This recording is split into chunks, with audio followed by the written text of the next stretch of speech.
Okay, hello again everyone. This presentation is about the unique rules to the Central Arkansas Pee Wee Football League. Start off talking about our weight limit rule. This is a safety rule the board's put in place to protect players, and it has weight restrictions for any player who wants to run the ball from the offensive backfield. Key words there: running the ball and the offensive backfield. The weight limit for 3rd and 4th grade is 110 pounds. The 5th and 6th grade weight limit is 120 pounds. No player over the weight limit shall carry the ball at any time unless it's caught on a forward pass thrown down the field, simply meaning we've got to have the ball thrown beyond the line of scrimmage, or any play that the ball is intercepted, is received on a kickoff, or if he picks up a fumbled ball. Those are the exceptions to being the ball carrier over the weight limit. Here's the procedure for this weight limit. All the players playing in the backfield must be recognized by the opposing teams. A list of all players that will be in the backfield to run the ball must be given to the opposing team before the game begins. The list must contain the name, jersey number, and weight. Some pretty important words here. The rule is not real clear, but it is not a foul for a player who exceeds the weight limit to be in the backfield. From the way that I understand the rule, it is not a foul until that player carries the ball. Okay, all questionable players must be weighed before the start of each game. Some pretty important language here. The weigh-in must occur before the start of the game. Once we get to the start of the game, we're done with that. Okay, players who are to be weighed in their t-shirt, pants with pads, shoes, and socks. No helmet, no shoulder pads, or jersey.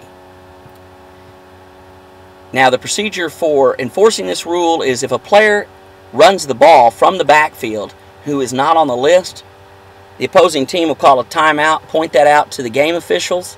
The game officials will verify that which player ran the ball. If that player is not on the list provided, then they will throw a delayed flag. The foul is unsportsmanlike, not misconduct. It is an unsportsmanlike foul that is charged to the head coach. It is a 15-yard penalty from the previous spot, and it is also an ejection for the player that is guilty of carrying the ball without being on the list. Now, the other part of this rule, it says in addition that the team will forfeit the game. This is an administrative procedure that will occur after the completion of the game.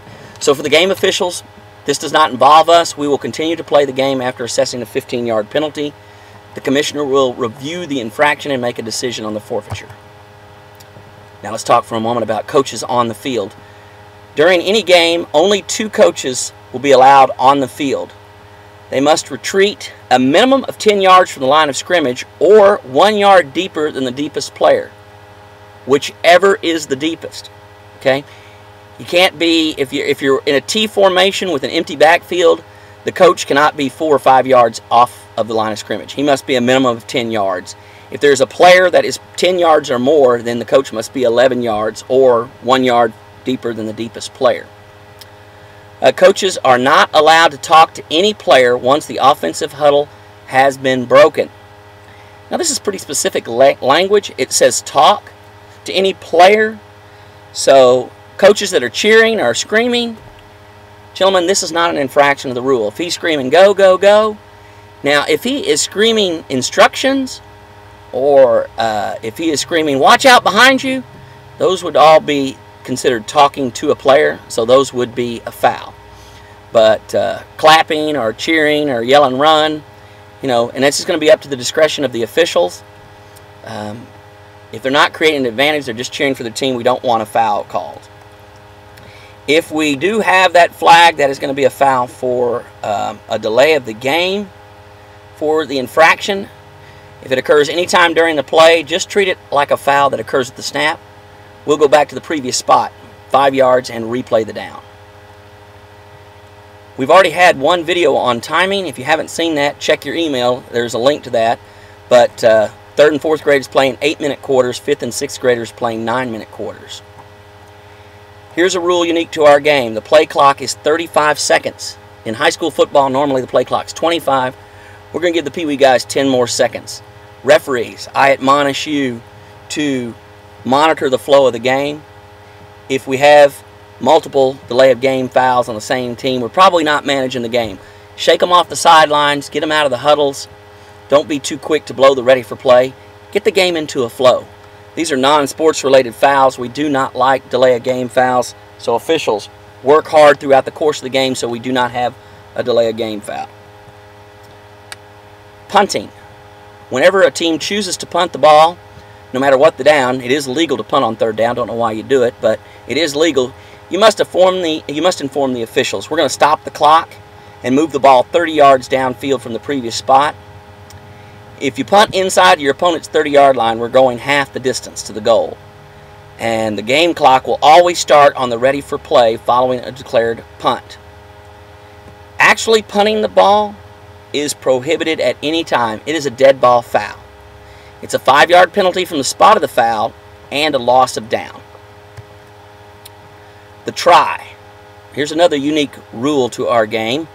After a team scores a touchdown, they're given the option to go for 1 or 2 points. A 1-point try is done from the 1-yard line, and a 2-point try is done from the 5-yard line.